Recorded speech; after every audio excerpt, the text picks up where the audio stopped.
Parábola do rico insensato. Lucas 12:16.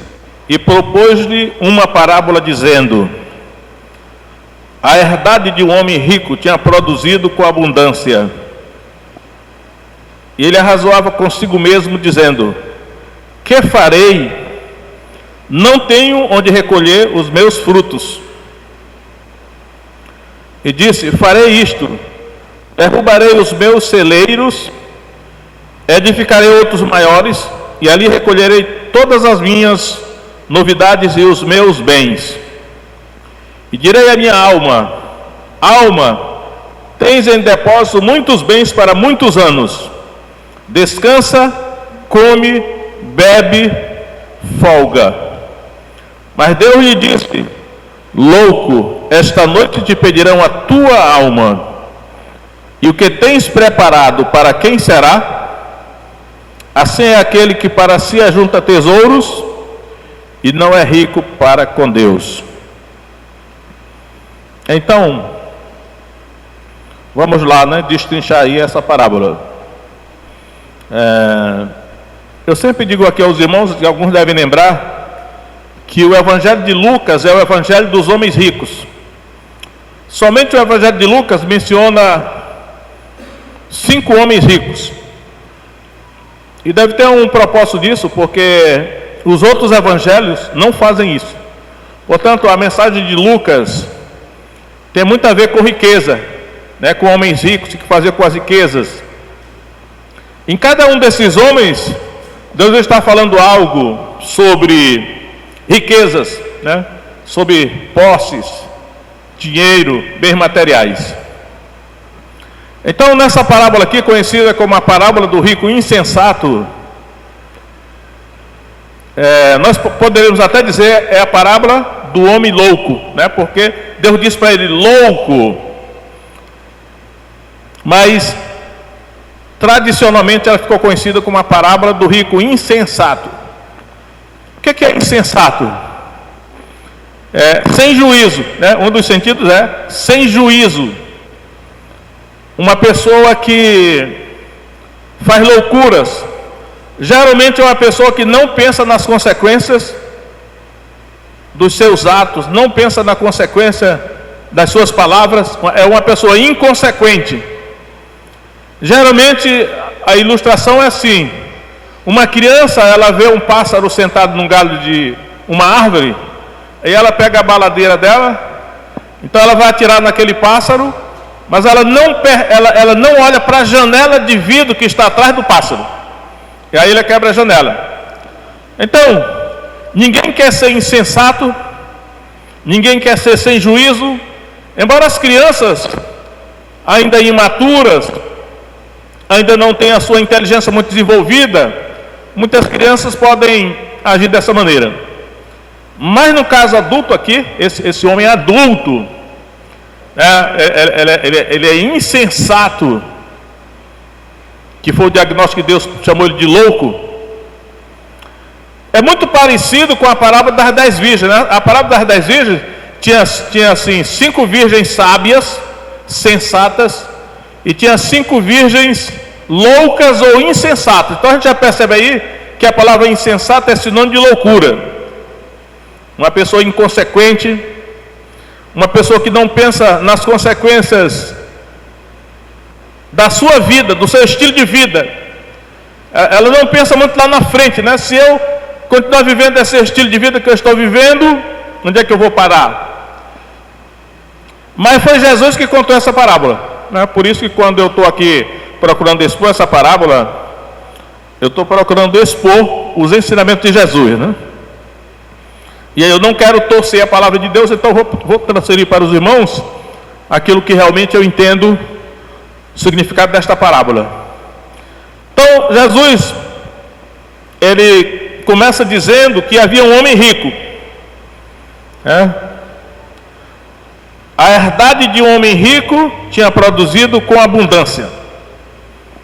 E aí eu quero dizer aos irmãos que um homem rico, acredito que quase todo mundo desejaria ser rico, Mas, e quando Jesus conta essa parábola, ele geralmente está falando com judeus. Jesus viveu a sua vida toda no meio dos judeus, na cultura judaica. Então, quando ele fala nesses homens ricos, eram todos judeus. E aí, se nós olharmos para o Antigo Testamento, o que tornava uma pessoa rica? Embora essa palavra não apareça aqui no texto, mas eu entendo que a riqueza, quando Jesus fala aqui no contexto da riqueza, ela é uma bênção de Deus. A riqueza honestamente adquirida é uma bênção de Deus. Sem a bênção de Deus, a riqueza é muito difícil de acontecer, a não ser por meios ilícitos, né? Tanto é que o enriquecimento ilícito é crime. Aí eu quero citar para os irmãos, no Antigo Testamento, alguns textos onde aparecem homens ricos. Por exemplo, Provérbios 10, 22. Provérbios 10, 22. A bênção do Senhor é que enriquece e não traz consigo dores. Então está aí, a bênção de Deus é quem enriquece, né? Em Gênesis 26, 12, que é uma passagem muito conhecida, porque muitas vezes tem sido pregada aqui, mas Gênesis 26, 12, falando de Isaac, diz assim: semeou Isaac naquela mesma terra e colheu naquele mesmo ano 100 medidas, porque o Senhor o abençoava, né? Está aí a bênção de Deus em conexão com o enriquecimento de Isaac. E aí eu quero citar também Malaquias 3:10, que geralmente é muito citado também, que diz o seguinte, né, para os irmãos verem como a riqueza ela está conectada com a bênção de Deus. Diz assim, Malaquias 3:10: trazei todos os dízimos à casa do tesouro, para que haja mantimento na minha casa, e depois fazei prova de mim nisto, diz o Senhor dos Exércitos, se eu não vos abrir as janelas do céu e não derramar sobre vós uma bênção, olha a bênção aí, tal até que não haja lugar suficiente para recolherdes. Então, esse homem rico que Jesus menciona aí nessa parábola, normalmente ele enriqueceu pela bênção de Deus na vida dele. Acredito que ele era um judeu, e sendo um judeu, a gente tem observado que os judeus geralmente prosperam. Acredito que há um motivo para que os judeus prosperem, né? Materialmente, são descendentes de Abraão. Acredito que os árabes também prosperam, porque também ele tem essa linhagem de Abraão a partir de Ismael, enquanto que os judeus é a partir de Jacó ou Israel. E até já compartilhar aqui com os irmãos que há muitos anos eu comprei um livro e li, era um livro pequeno, cujo título era A Vida Espetacular de Silvio Santos. Eu li aquele livro há muitos anos, mostrando como foi que o Silvio Santos enriqueceu. Hoje todos aqui conhecem o Silvio Santos. Mas há 2 semanas eu fui à livraria agora recente e comprei um outro livro, um livro mais grosso, cujo nome é A Vida Espetacular de Stan Lee. Eu pergunto agora, quem já ouviu falar de Stan Lee? Levanta a mão. O pessoal que está aí em contato com a Marvel, né, sabe esses filmes. Stan Lee é o mais famoso produtor de histórias em quadrinhos. Na minha infância, desde a minha infância, que eu era fissurado em histórias em quadrinhos, eu via o nome de Stan Lee na capa das revistas. Hoje se tornaram filme, nesses filmes aí sobre os Vingadores e a Marvel, tudo isso é o Stan Lee.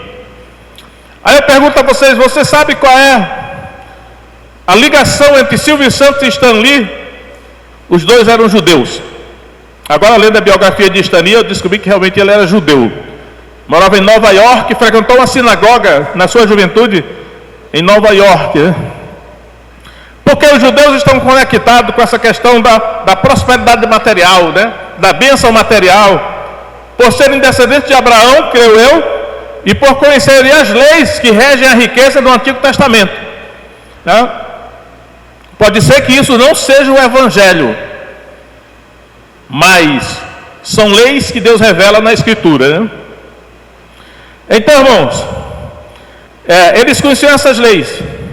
E esse homem rico, com certeza, era dessa linhagem, era descendente de Abraão, era um judeu, só que a vida dele tinha alguns senões, né, que a gente vai ver à medida que a gente vai avançando aqui. Uma das coisas que nós observamos na vida desse homem rico, eu vou mostrar aqui no texto para os irmãos, é que ele era um homem egocêntrico. Ele só pensava nele mesmo. Se não vejamos, na parábola que eu li para os irmãos, em Lucas capítulo 12, no final do verso 17, ele diz assim: não tenho onde recolher os meus frutos. Olha só, olha aí o pronome possessivo, meus frutos. Verso 18: derrubarei os meus celeiros. O pronome possessivo, meus celeiros.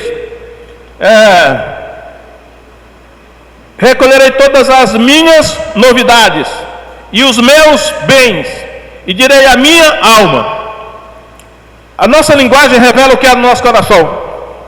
Então, a presença dos pronomes possessivos meus, revela uma vida autocentrada, egocêntrica, só pensava nele mesmo. Você conhece alguém assim? Era esse homem rico. Se nós formos olhar para a oração do Pai Nosso que Jesus ensinou, ela começa assim, Mateus 6, verso 9: Pai nosso que estás nos céus, santificado seja o teu nome, venha a nós o teu reino, seja feita a tua vontade. Então observa que na oração do Pai Nosso, ele coloca muito para Deus, né? As coisas são de Deus, a posse é de Deus, né? O teu nome, o teu reino, a tua vontade é de Deus. As coisas são de Deus. E quando ele fala nosso, Pai Nosso, ele não diz meu Pai, diz assim, nosso, né? Dos cristãos aqui, né? Então, esse homem que nós estamos fazendo assim uma análise psicológica do caráter dele, da personalidade dele, da alma dele, ele tinha esse problema, né? Ele só pensava nele mesmo. Ele era egoísta. E aí isso aí é um fator negativo na vida dele, né? O que significa que nós aqui que somos discípulos de Jesus devemos ser o contrário disso, né? Não devemos pensar só em nós mesmos. Em terceiro lugar, irmãos, eu quero mostrar aqui quando ele fala assim, no verso 19: e direi a minha alma. Aí ele vai dizer aqui, ele está falando com a alma dele, né? Esse diálogo, que poderia ser um monólogo, né? Mas aqui é um diálogo entre ele e a alma dele. É comum no livro de Salmos, né? Davi falava muito assim: bendize a minha alma ao Senhor, e tudo que há em mim, bendiga o seu santo nome. Então Davi conversava com a alma dele mesmo, né? Ó minha alma, louva ao Senhor. Então é justo nós, e é lícito nós conversar com a nossa alma. Então seria um diálogo entre nós e a nossa alma. Mas poderia ser um monólogo de nós falando conosco mesmo, né? Falando consigo mesmo. Eu lembro que o meu pai, muitas vezes quando eu andava com ele estava tentando resolver um problema, que ele estava meditando na solução. Ele dizia assim: José, José, José, como é que eu faço? José, José, José, era ele, é o nome dele. Ou seja, ele falando com ele mesmo, né? Eu não sei se alguém, eu não faço isso não, acho que eu nunca fiz isso não, mas se fizer, está de acordo com a Bíblia. Mas esse homem diz aqui: direi a minha alma, tens em depósito muitos bens para muitos anos, descansa, come, bebe, regala-te ou folga. E aí eu quero mostrar aos irmãos que minha alma, nós podemos até dizer, mas está errado, porque a alma não é nossa. Eu vou mostrar Ezequiel 18, o profeta Ezequiel 18, 4. Ezequiel 18, 4. Eis que todas as almas são minhas. Como é a alma do Pai, assim também a alma do Filho é minha. A alma que pecar, essa morrerá. Então, irmãos, as almas são de Deus. Ele está dizendo aqui, todas as almas são minhas. A alma do Pai é minha, a alma do Filho também é minha. Então, ou seja, quando esse rico diz assim, ó minha alma, descansa, come, bebe, regala-te, ele já estava errado, porque a alma nem dele era, né? É o nosso caso também. A nossa alma não é nossa.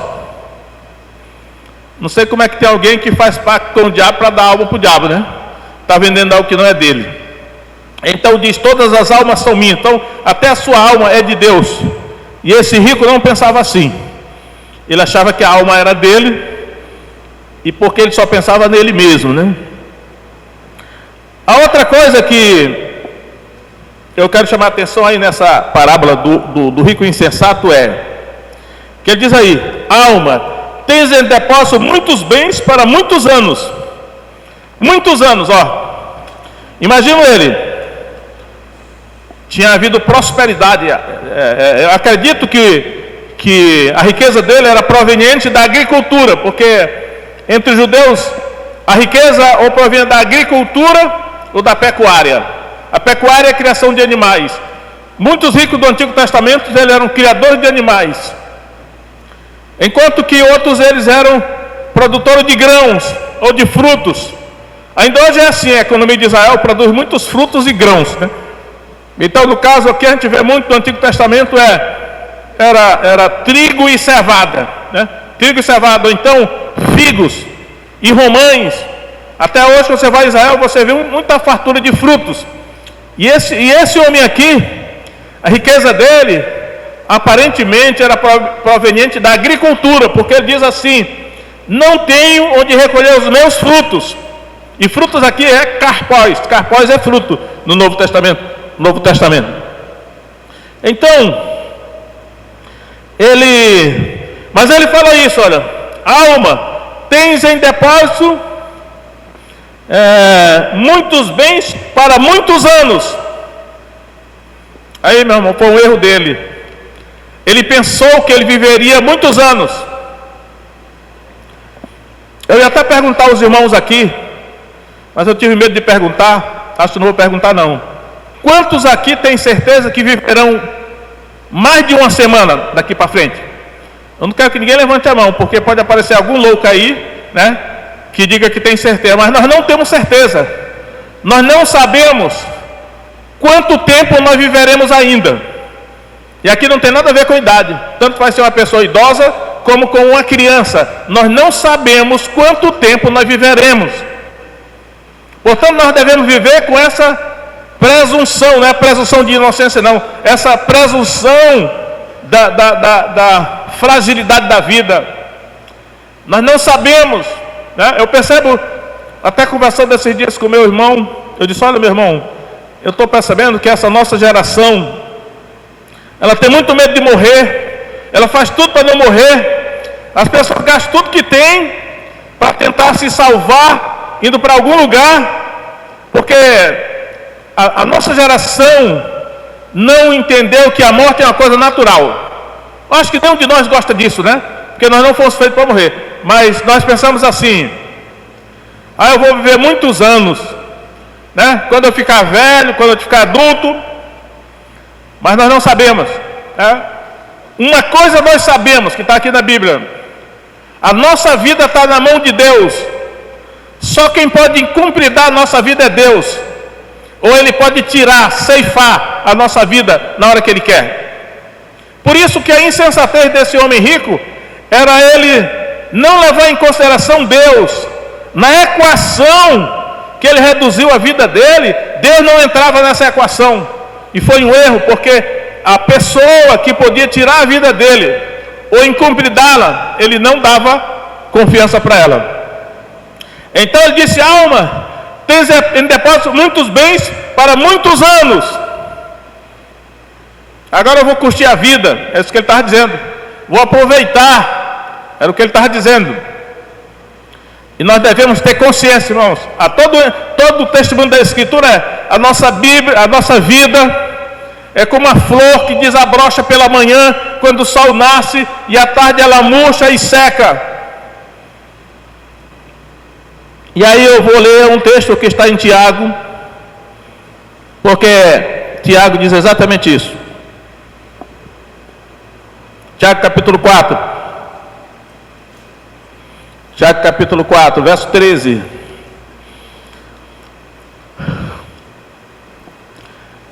E agora, vós que dizeis, hoje ou amanhã, iremos a tal cidade, e lá passaremos um ano, e contrataremos e ganharemos. Digo-vos que não sabeis o que acontecerá amanhã, porque que é a vossa vida? É um vapor que aparece por um pouco e depois se desvanece. Em lugar do que devia dizer, se o Senhor quiser, e se vivermos, faremos isto ou aquilo. Mas agora vos gloriais em vossas presunções, toda a glória tal como esta é maligna. Então, irmãos, eu lembro que uma famosa apresentadora de televisão, noticiário, há muitos anos ela dizia assim, quando ela terminava de dar a notícia, no noticiário ela dizia assim: até amanhã com certeza. Aí eu pensava assim, rapaz, essa mulher aí ela não conhece a Deus não. Até amanhã com certeza. Alguns dizem, até amanhã se Deus quiser, está de acordo com a Escritura. Alguns ainda dizem assim, e ele há de querer, porque ele é gente boa, mas eu não acredito que ele há de querer. Esse negócio de dizer que ele há de querer, podemos estar colocando Deus contra a parede. Deus não pode ser colocado contra a parede. Nós não sabemos se ele há de querer ou não, esperamos que ele queira, mas nós não sabemos o amanhã. Então a temeridade desse homem rico é que ele disse: tens em depósito, alma, muitos bens para muitos anos, vou viver muitos anos. Mas ainda quero, irmãos, ainda citar um texto do Antigo Testamento, do profeta Daniel, capítulo 5, no banquete de Belsazar. Eu não vou, porque cabe uma pregação só sobre o capítulo 5 de Daniel, que eu não vou fazer hoje, mas quem conhece a Bíblia sabe que no capítulo 5 de Daniel, Belsazar, rei da Babilônia, fez um banquete para 1000 dos seus grandes, e naquele banquete ele tomou vinho, e deu vinho para suas concubinas, e mandou trazer os vasos sagrados que tinham sido trazidos do templo de Jerusalém para a Babilônia. E ele bebeu vinho nos cálices sagrados. E ele ofereceu sacrifícios, louvores aos deuses, aos deuses e aos ídolos, né? Então, naquela hora apareceu parte da mão de um homem escrevendo na caiadura da parede uma mensagem. E quando Daniel foi chamado para interpretar a mensagem, Daniel disse assim: ó rei Belsazar, teu pai Nabucodonosor foi um homem muito poderoso, mas quando ele se exaltou, Deus o humilhou e fez com que ele passasse 7 anos com o coração de animal, né? Um espírito de loucura que se apoderou dele. Ele foi humilhado até que ele se humilhou diante de Deus. Aí Daniel diz assim: e tu, Belsazar, sendo seu filho e sabendo tudo isto, eu vou ler do texto aqui para ver as palavras de Daniel. Daniel capítulo 5, olha o verso 22. E tu, Belsazar, que és seu filho, não humilhaste o teu coração, ainda que soubeste tudo isto. Verso 23, parte B. Mas a Deus, aí que eu quero que você preste atenção, irmãos, mas a Deus, em cuja mão está a tua vida, e de quem são todos os teus caminhos, a ele não glorificaste. E Daniel está falando para o rei. De novo, mas a Deus, em cuja mão está a tua vida, e de quem são todos os teus caminhos, a ele não glorificaste. Irmãos, nós estamos nessa época aí, onde muita gente está sendo ceifada pelo Covid. Mas eu digo, a nossa vida está na mão de Deus. Se Deus não quiser, não tem Covid que nos mate. Agora, se ele não quiser, você pode gastar todo o dinheiro que tiver e vender tudo que tem, não vai ter quem segure. Olha o que aconteceu aqui.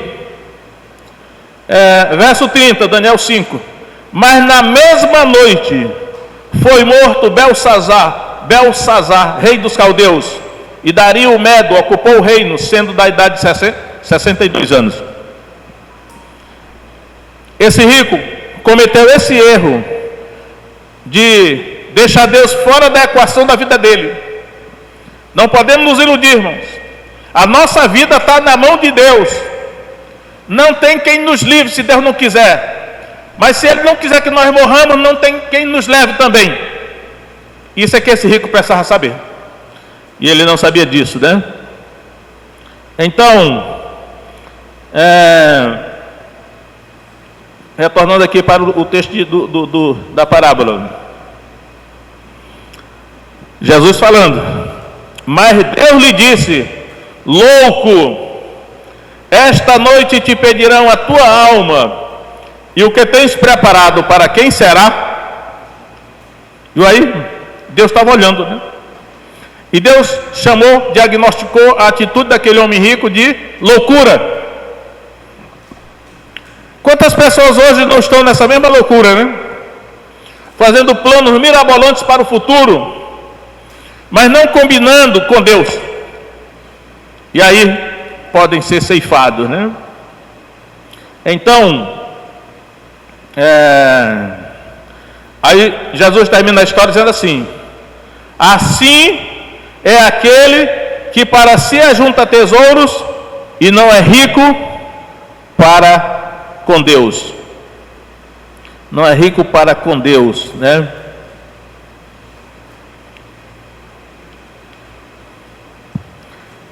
Nós precisamos ser ricos para com Deus, né? Ele está dizendo aqui que não é proibido ajuntar tesouros, né? Ele diz assim: olha, assim é todo aquele que para si ajunta tesouros, para si, e não é rico para com Deus.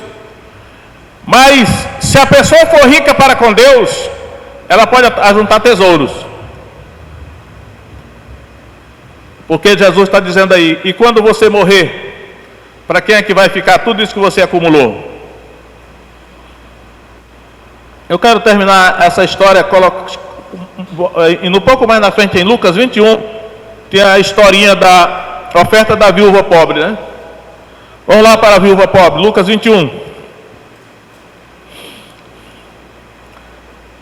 verso 1. E olhando ele, viu os ricos lançarem as suas ofertas na arca do tesouro. Olha só, irmão, aqui aparece homens ricos, né? Os ricos estavam no templo, que era o templo de Jerusalém, e tinha lá o gasofilácio, a arca do tesouro, e tinha muitos ricos lançando as suas ofertas. Então, esses ricos aqui, apesar de que a oferta deles não era tão importante, mas eles estavam participando da sua riqueza com Deus, né?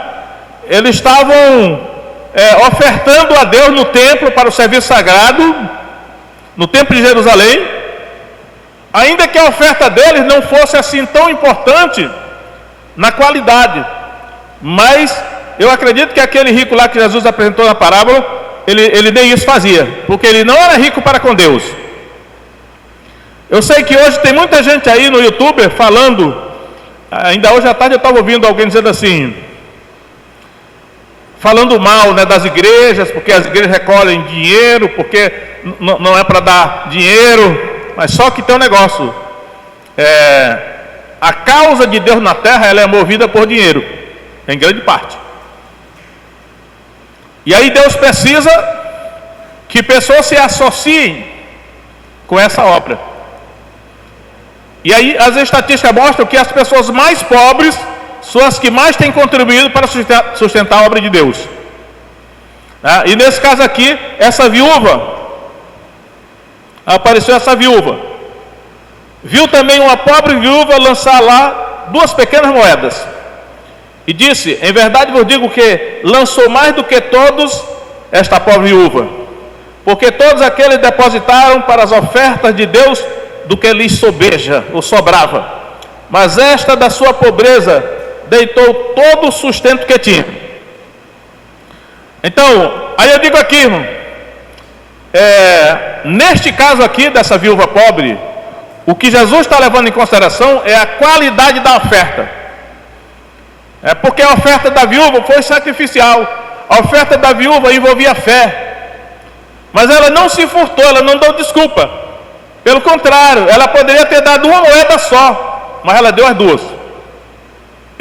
Eu creio que foi por fé, porque ela tinha certeza que Deus não a desampararia, porque o mesmo Deus que estava olhando para o homem rico e chamando ele de louco e praticamente prometendo levá-lo naquela noite, era o mesmo Deus que estava olhando para essa mulher viúva aqui, que por fé, né, e dando oferta sacrificial, ou seja, na qualidade da oferta, a viúva deu mais do que os ricos, porque os ricos davam muito, mas só que não fazia falta para o rico, não precisava de fé, ele não colocava em perigo a vida dele por doar muito, como hoje, talvez muitos ricos por aí, né, fazem grandes doações, não para as igrejas, mas para instituições de caridade, né, instituições de caridade, determinadas causas. Porém, aqui o que está em consideração é a obra de Deus na terra, é a igreja. O fato de alguns abusarem não deve nos levar a nos alienar de Deus e da sua obra e ficar naquela situação do louco, né, que Deus diagnosticou que ele não era rico para com Deus. Mas não significa que a quantia não seja importante, porque eu sempre digo, em 2 Coríntios 9,6, quando aquele que semeia muito, muito ceifará. O que semeia pouco, pouco também ceifará. É outro princípio, ali é o princípio da quantidade. Tudo que o homem semear, isso também ceifará. E aqui neste texto é o da qualidade. Mas os dois princípios existem. E ambos são importantes, embora nesse caso aqui, Jesus exaltou a qualidade da oferta da viúva. Então, poderia dizer o seguinte, é a parábola do rico insensato e a história da viúva sábia, sensata, né? Porque ela não foi, essa viúva, a Bíblia não diz, mas eu tenho certeza que ela não foi desamparada, eu tenho certeza que ela foi socorrida, porque Deus não é injusto para ficar devendo a ninguém. Então, irmãos, aí você escolhe, de que lado você quer ficar? Do lado do rico insensato, que provavelmente morreu naquela mesma noite, ou seguindo o exemplo da viúva, que confiou em Deus? Ela poderia ter dado só uma moeda, ficado com outra, mas foi uma decisão dela, Deus não obrigou nada. Essas coisas são decisões pessoais, né? Eu li o texto de Malaquias 3,10, e é o que eu deixo claro para os irmãos. O texto de Malaquias 3,10 está no Antigo Testamento, é da lei. Não é obrigado para a igreja ser dizimista, não é obrigado. Eu sou dizimista desde que eu me converti, mas é voluntário, sei que não é obrigado. Mas a minha consciência não me permite deixar de contribuir com a obra de Deus, para que Deus veja e Ele também me ajude. Então, fica aí diante dos irmãos esta reflexão, e eu fiz diferente hoje, e agora que nós vamos fazer o levantamento da oferta, né?